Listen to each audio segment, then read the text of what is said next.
Shalom, Boker Tov. Good morning. Shalom, Okay. Boker Tov.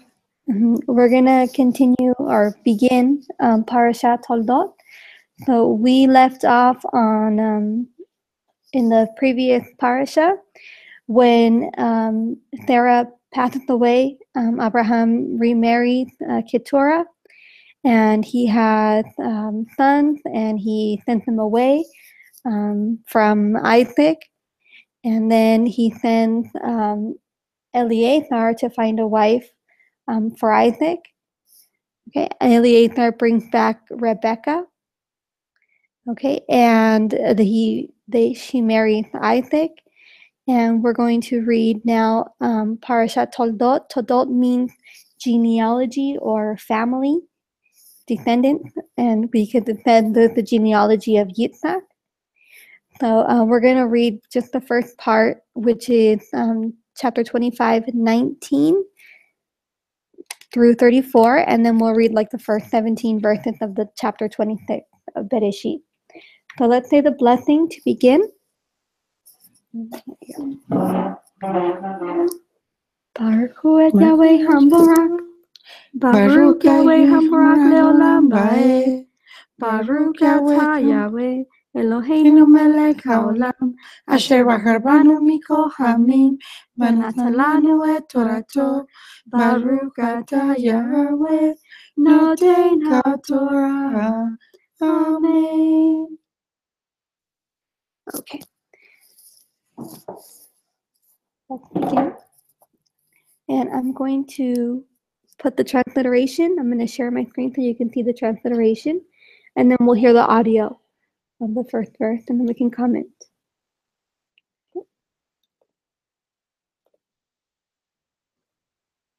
Go. Okay. Verse 19, 25:19. פרשת תולדות. ואלה תולדות יצחק בן אברהם. אברהם הוליד את יצחק. And this is the genealogy of Yitzhak, Abraham's son. Abraham brought forth Yitzhak. Okay, and verse 20. ויהי יצחק בן 40 שנה בקחתו את רבקה בת בתואל הארמי מפדן ארם, אחות לבן הארמי לו לאישה. Verse 20. And Yitzhak was 40 years old when he took Rivkah as wife, the daughter of Bethuel, the Aramean of Padam Aram, the sister of Laban, the Aramean. Very interesting that they emphasize Bethuel as an Aramean and her brother as an Aramean. And they all come from the same family. And it mentions also the 40 years. Yitzhak was 40 years old when he was married, which is 40 years is always a very important age, a key age in scripture. Okay, let's go to verse. And it also means test. Good. Okay. Verse 21. ויתר יצחק לאדוני לנוכח אשתו כי עקרה היא. ויעתר לו אדוני, ותהר רבקה אשתו. And Yitzhak prayed to Yahweh for his wife because she was barren. And Yahweh answered his prayer, and Rivkah his wife conceived. Okay. And let's go to verse 22. ויתרוצצו הבנים בקרבה, ותאמר, אם כן למה זה אנוכי, ותלך לדרוש את אדוני. And within her the children struggled together, and she said, if all is right, why am I this way? So she went to ask Yahweh.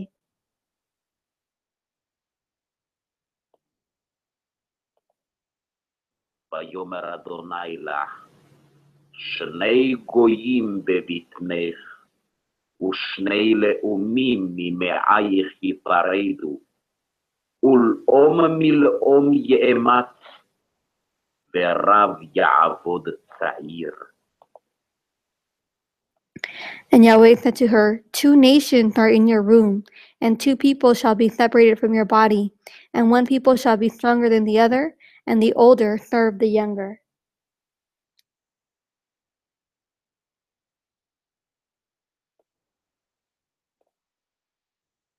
וימלאו ימיה ללדת, והנה תומים בבטנה. ויצא הראשון אדמוני כולו כאדרת שיער, ויקראו שמו עשיו. 24 and 25. And when the days were filled for her to give birth, and see, twins were in her womb, and the first came out red all over, like a hairy garment, so they called his name Esau.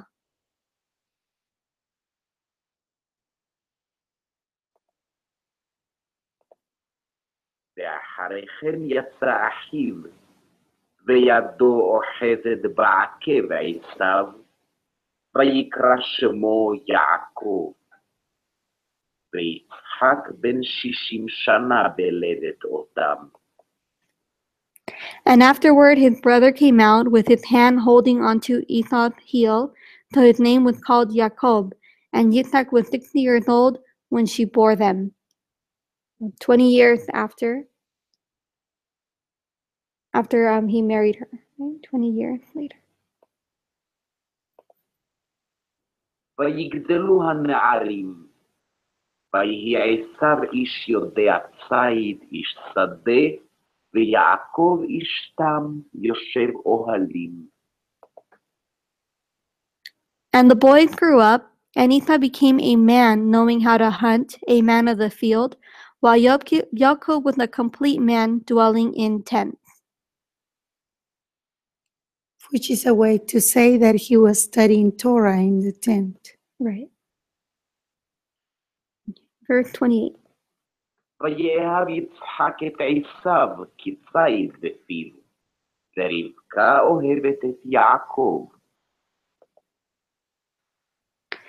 And Yitzhak loved Esau because he ate of his wild game, but Rivkah loved Jacob.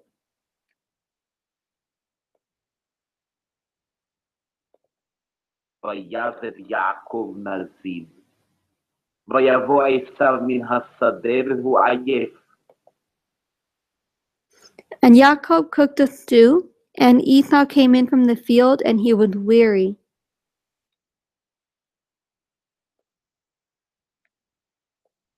ויאמר עשיו אל יעקב, הלעיטני נא מן האדום הזה, כי עייף אנוכי. על כן קרא שמו אדום.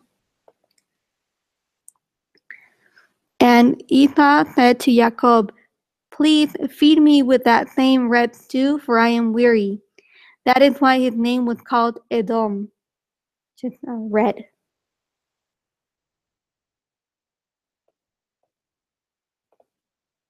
ויאמר יעקב, נכרח היום את בכורתך לי.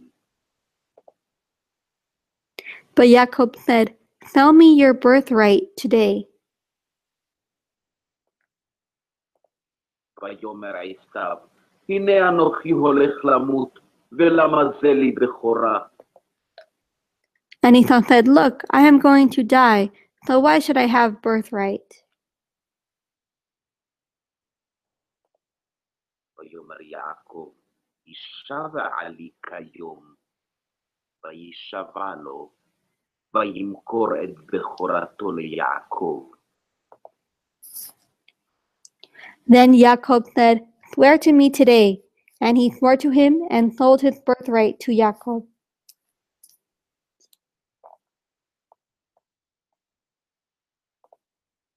ויעקב נתן לעשיו לחם ונזיד עדשים, ויאכל וישת, ויקום וילך, ויבז עשיו את הבכורה. Okay, the final verse of chapter 25, verse 34. Jacob then gave Esau bread and stew of lentils, And he ate and drank and rose up and left. Thus Esau despised his birthright. Okay, so we'll pause here to comment a little bit, and then we'll continue with chapter 26.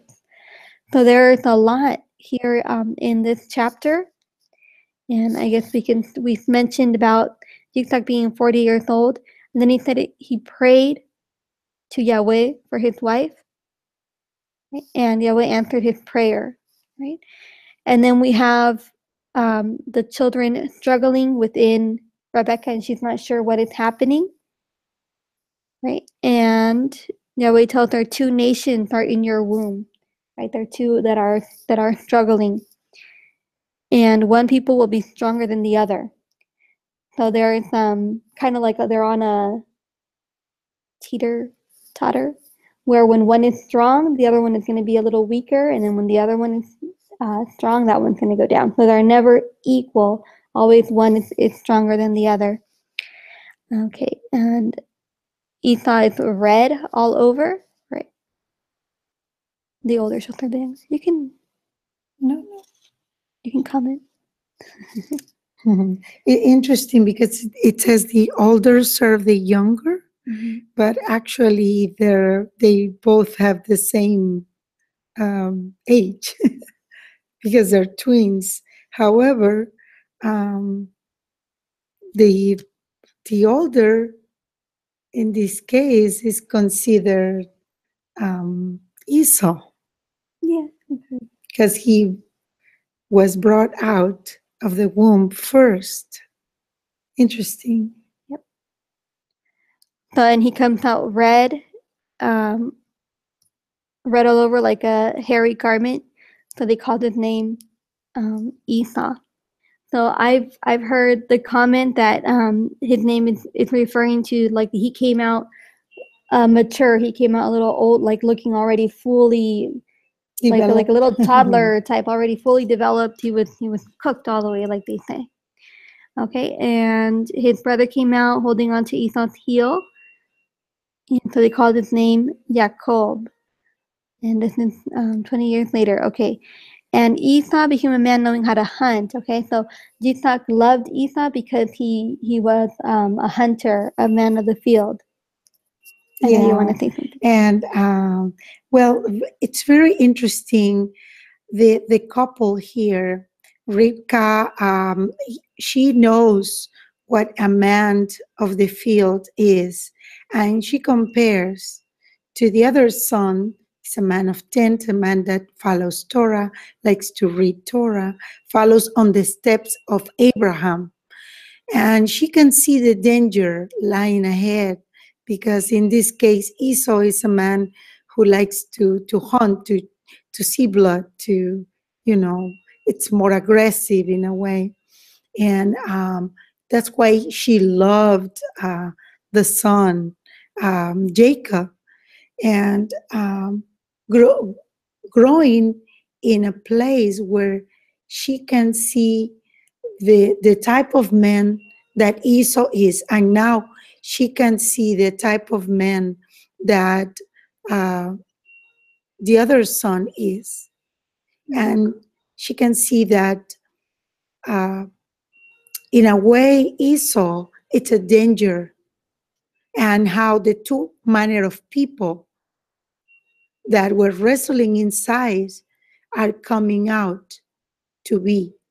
And I don't know, but mothers can see those things in our children. We can see the danger ahead.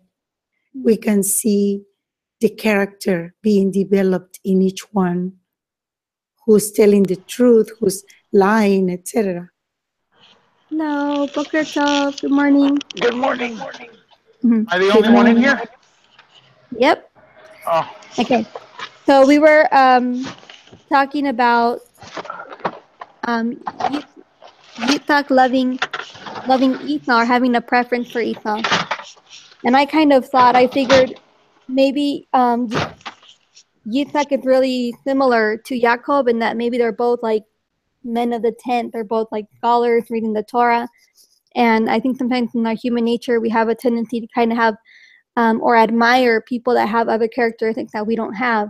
So maybe if he's like similar to Jacob, and he's like a man from the tent, a scholar, but Esau is like a hunter and things like that. So he's like, oh wow, look at my son, right? And he's admiring him for that. Maybe that's why he had like a preference for him.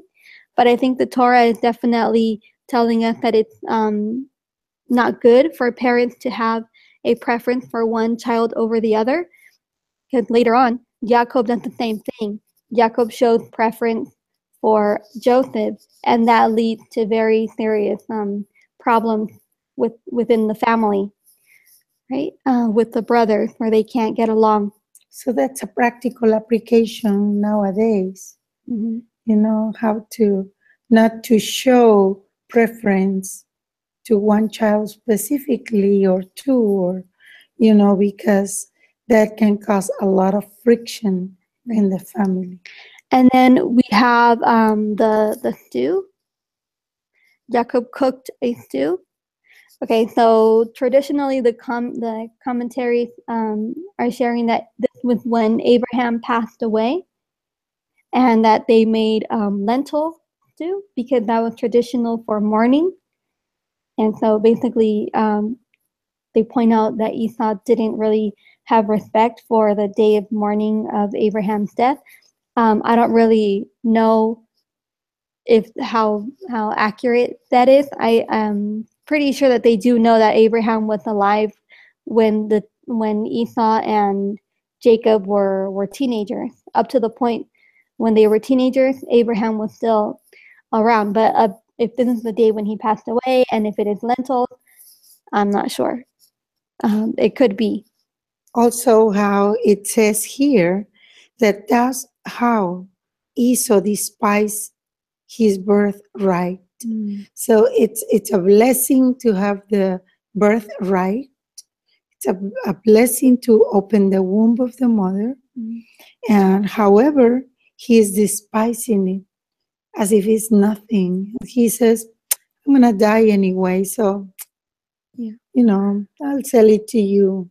And how sometimes, you know, you regret doing such a thing as he did it, and he cried, but it was too late.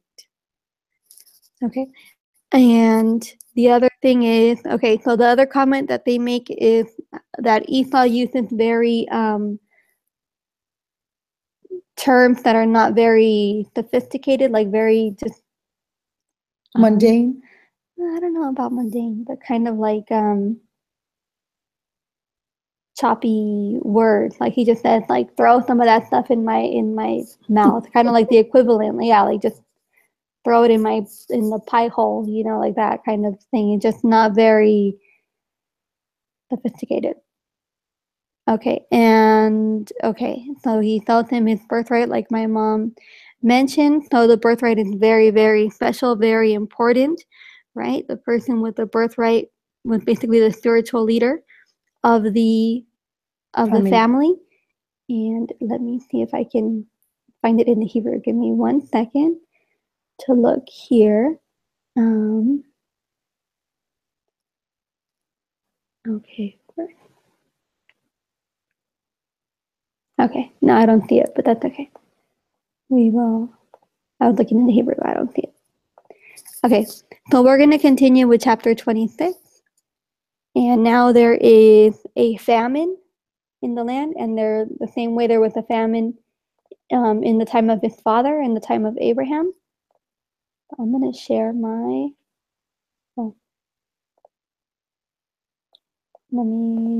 I can share my screen. Okay. I'm going to share my screen. And we're going to read chapter 26, Beresheet 26, verse 1. Okay, and okay.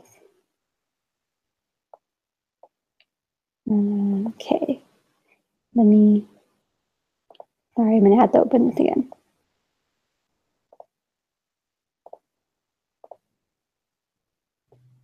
Should have done that long. And again, if anybody wants to comment or if anybody wants to read, let me know, and you can just jump in. Feel free.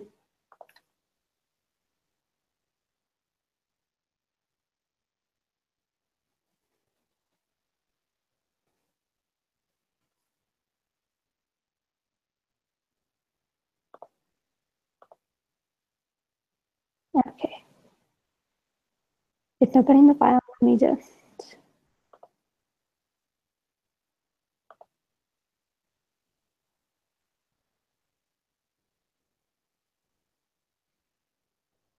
Okay, and we're ready to go. פרק כ"ו. ויהי רעב בארץ, מלבד הרעב הראשון אשר היה בימי אברהם. וילך יצחק אל אבימלך מלך פלישתים גררה. Okay. And there was a scarcity of food in the land, besides the first scarcity of food, which was in the days of Abraham. And Isaac went to Abimelech, sovereign of the Philistines, in Gerar.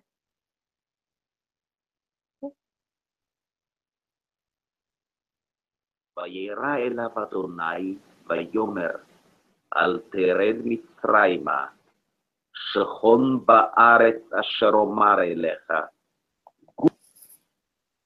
And Yahweh appeared to him and said, do not go down to Mitzrayim, live in the land which I command you.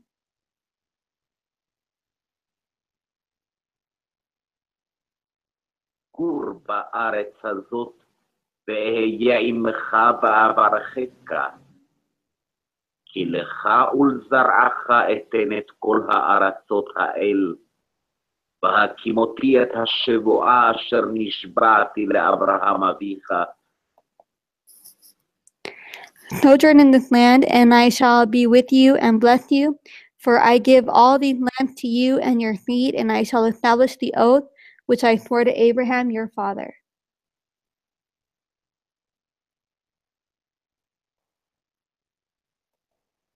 והרביתי את זרעך ככוכבי השמיים, ונתתי לזרעך את כל הארצות האל, והתברכו בזרעך כל גויי הארץ. And I shall increase your seed like the stars of the heavens, and I shall give all these lands to your seed, and in your seed all the nations of the earth shall be blessed.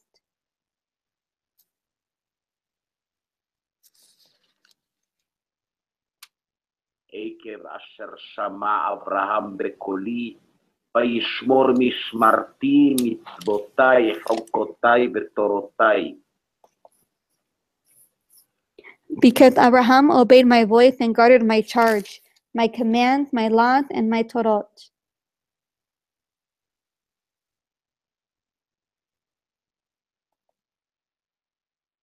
וישב יצחק בגרר. וישאלו אנשי המקום לאשתו, ויאמר, אחותי היא. כי הרי לאמור אשתי, פן יהרגוני אנשי המקום על רבקה, כי טובת מראה היא. And Yitzhak dwelt in Gerar, and when the men of the place asked about his wife, he said, she is my sister, for he was afraid to say she is my wife, thinking lest the men of the place should kill me for Rivka, because she is good looking.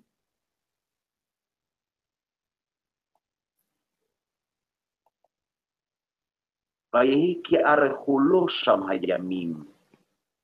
וישקף אבימלך מלך פלישתים בעד החלון, וירא והנה יצחק משחק את רבקה אשתו. And it came to be when he had been there a long time that Abimelech, sovereign of the Philistines, looked through a window, and he watched and saw Yitzhak playing with Rivka, his wife.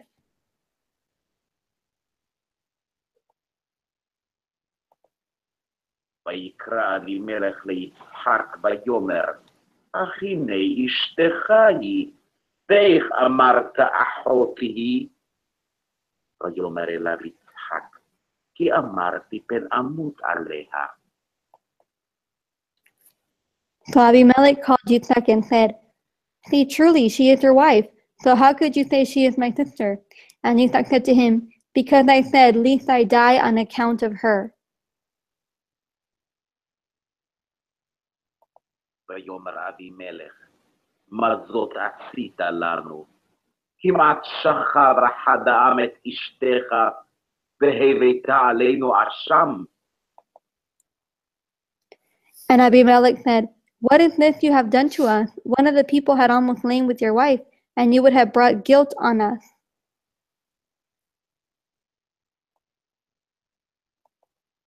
ויצב אבימלך את כל העם לאמור, הנוגע באיש הזה ובאשתו מות יומת.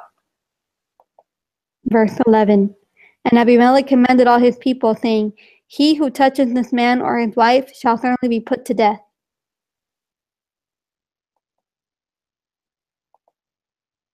ויזרע יצחק בארץ ההיא, וימצא בשנה ההיא 100 שערים, ויברכהו אדוני. And Yitzhak sowed in the land and reaped in the same year 100-fold, and Yahweh blessed him.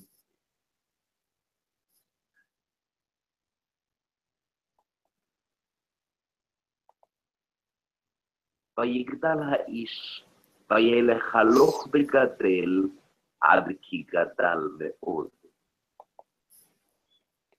And the man grew great and went forward until he became very great. You heard the word gadol, great.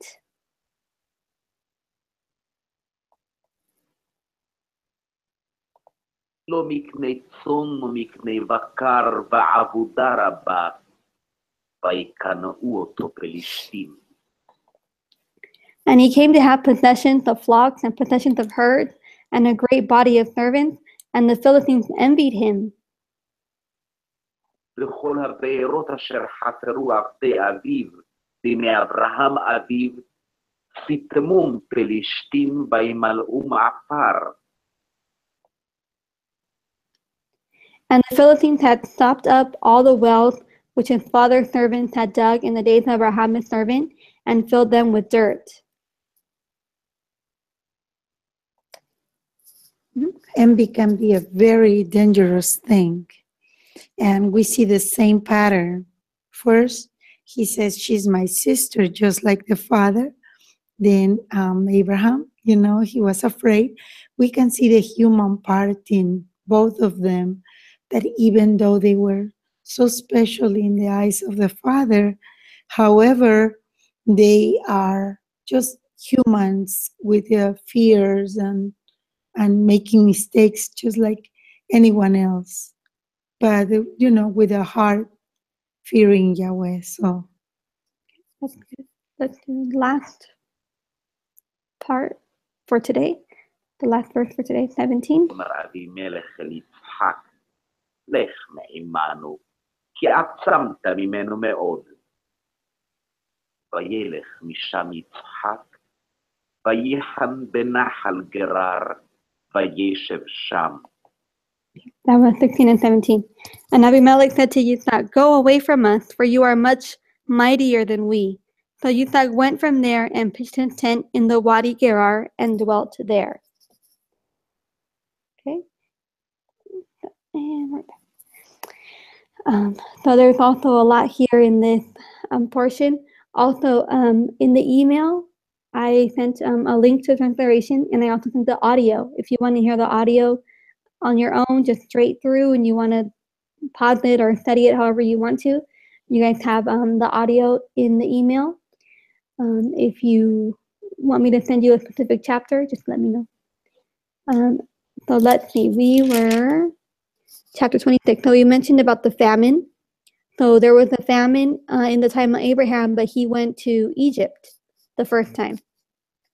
And but Abba tells him not to go to Egypt. He tells Yitzhak that he can't go to Egypt, that it's proper for him to live in the land which he gave him. And he promised to bless him. Yeah, the blessing looked very similar to the blessing he gave Abraham. Bless you, give you the land, and to your seed, and increase your seed like the stars of the heavens.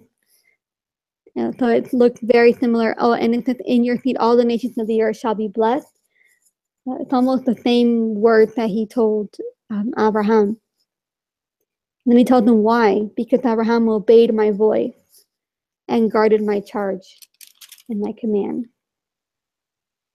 And then the similar situation where Abraham said that Sarah was his sister. Isaac did the same thing, and he says that Rivka is his sister. And Abimelech kind of reprimands him for that and says that he could have brought guilt on them. Okay. It's interesting that afterward they find favor with Abimelech and all the people there, and he lets him live with them, dwell with them. And Yitzhak sows in the land, and he reaps 100-fold. So Yahweh is fulfilling his promise of being with him, blessing him, and blessing all of his possessions. So much so that they are jealous of him, and that they tell him to leave. So that's where we paused, where he has to leave, and then following through the chapter on Wednesday, we'll see about the continual struggle between him and the Philistines, and them trying to get peace. Well, I see that envy can cause a lot of trouble. Like in this case, in the desert, water is precious. However, they put dirt in the water wells, so that it's bad for everybody, you know? They don't see that. They just are blinded by jealousy and envy. It's terrible. And it's hurting themselves in the process, like trying to hurt somebody and hurting themselves in the process too. So that's that says a lot about their character, I think. Yeah. Noe, do you have any comments you wanted to add? Not really. I was listening to what Mom was saying about them being so special in the eyes of Yah, and them having fears, like not even really. I mean, they were basically not trusting in Yah, thinking that Yah couldn't deliver them from these people, And, can you hear me? Yeah, we can hear you. I'm just okay. Yeah. So that was interesting to me. I was just kind of thinking about that, and yeah, like you said, that these guys, the way they thought, they didn't even think about that the water was good for them, that it was something that it was necessary for them, that they were just so envious that they didn't care. They didn't care if they hurt themselves, just as long as they felt like they were hurting, Yitzhak. So. Yeah. That's unfortunately sometimes human nature. So we'll say the blessing to close, and then if you guys want to add anything. Well, the only thing that I wanted to add is that no matter what circumstances may come, it can be a trouble dressed as a trouble, but at the end will be a blessing. So in this case, he is, asked to leave the land, but he is even better being in that part where he is sent. So sometimes, the enemy wants to push us to the side or do stuff to us. But behind that, if we trust that Abba is in control, that he knows what he's doing, and that our future is in his hands, well, we just have to trust in him and to thank him for everything that he might send our way. Because everything works for good to those that love him. Amen. I think also it just reminded me that the part where Esau, sold his birthright, and you were talking about that.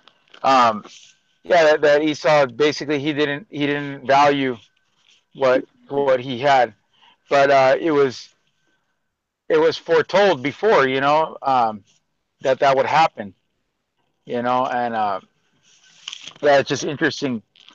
It's interesting to me the way that he he throws it away, thinking that he's gonna die, also for lack of faith, and although it would seem like it was something that was bad, even though he was the favored one of the father, you Mhm. know, and then later he ended up giving up his birthright.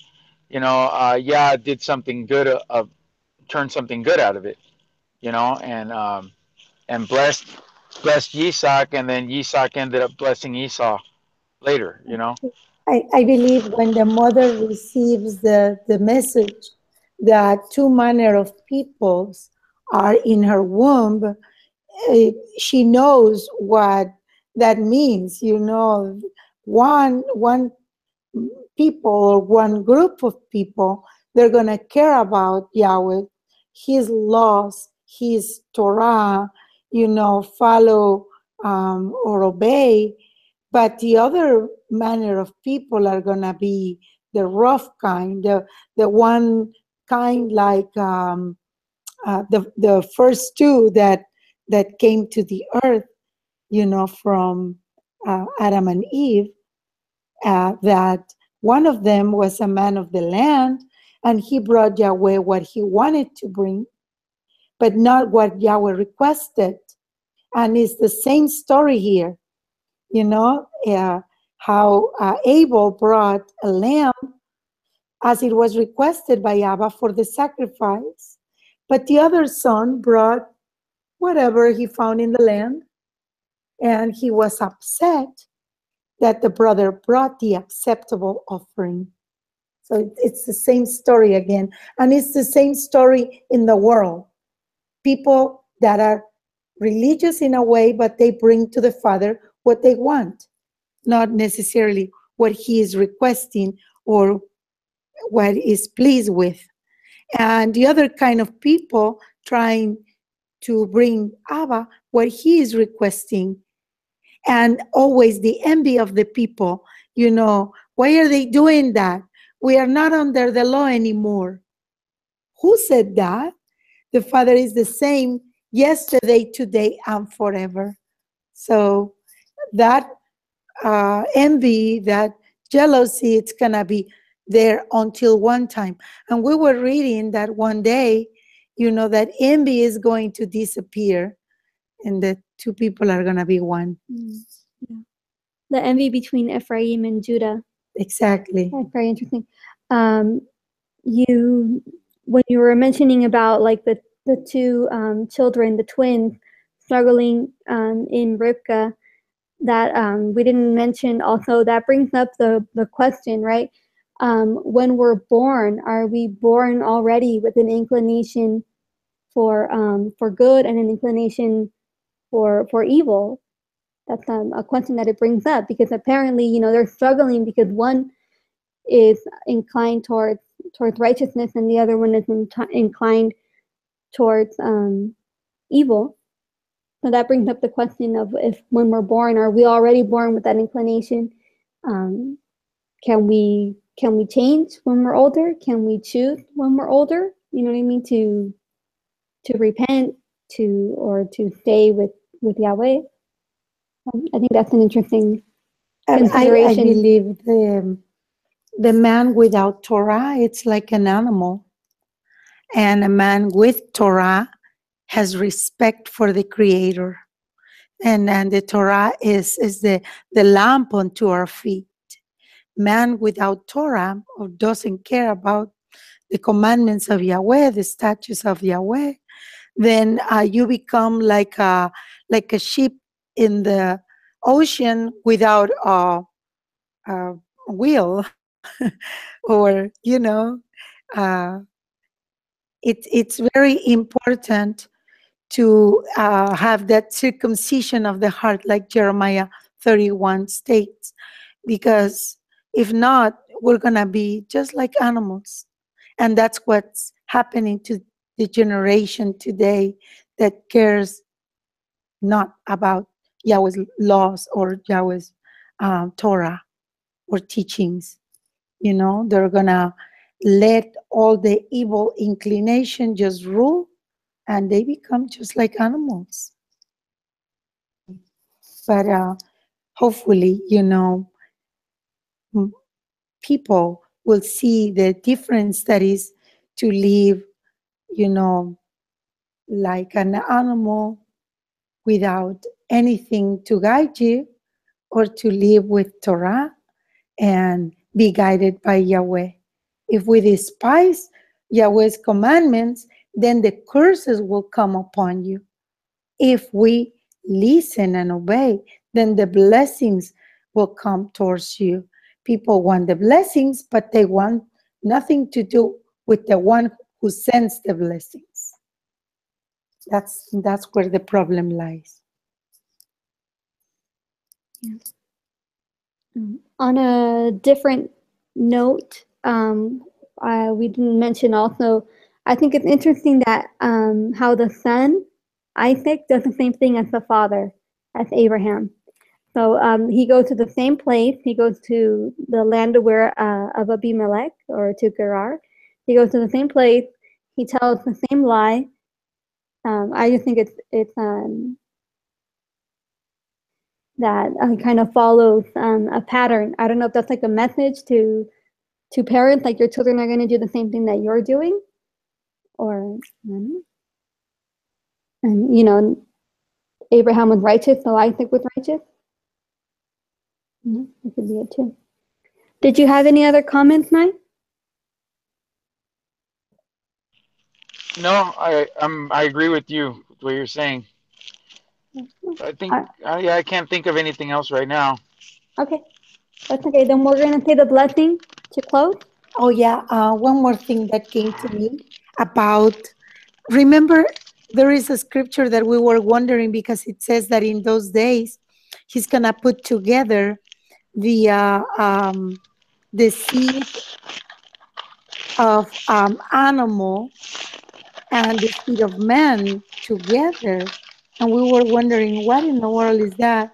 And then when Kefa sees that that piece of cloth with animals in it, and Abba says, do not call unclean what I had cleansed. That gives you an idea, because in this case he's referring to this man that they're gonna go and see, that he is a man that, even though he is not according to the eyes of the rabbis, an observant Jew or an observant Hebrew or Israeli, however, the man is saying his prayers, he's giving tzedakah, and in the eyes of Abba, he's a righteous man. So he is saying, do not call unclean what I have cleansed already. So that's interesting to me. Okay. Now we'll say the blessing for the closing of the reading. All right. So we'll say, Baruch atah Yahweh Eloheinu melech haolam, asher natan lanu Torah emet, v'chayei olam atah b'tocheinu. Baruch atah Yahweh noten haTorah. Amen.